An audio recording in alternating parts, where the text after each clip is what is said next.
আজ তৈরি করছি স্পেশাল ব্রয়লার মুরগির রেসিপি।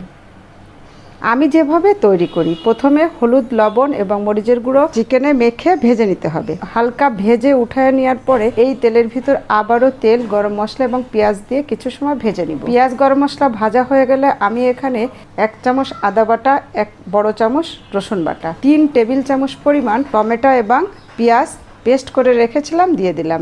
আদা, রসুন এবং টমেটো পেঁয়াজের পেস্টটা ভালো করে কষিয়ে নিয়ে এর ভিতর শুকনো মশলা দিয়ে দিব। 1 চামচ পরিমাণ শুকনো মরিচের গুঁড়ো, 1/2 চামচ হলুদের গুঁড়ো, 1/2 চামচ ধনের গুঁড়ো। সবকটা উপকরণকে কষিয়ে নিব এবং দিব স্বাদ মতন লবণ। তারপর দিয়ে দিতে হবে টক দই। আমি এখানে 2 টেবিল চামচ পরিমাণ টক দই নিয়েছি। টক দই দিয়ে মশলাটা ভালো করে কষিয়ে নিয়ে আমার ভেজে রাখা মুরগিগুলো দিয়ে দেবো। ভেজে রাখা মুরগিগুলো দিয়ে আর একটু কষিয়ে এর ভিতরে 1 কাপ পরিমাণ ফুটান্ত গরম পানি দিয়ে কিছু সময় রান্না করব।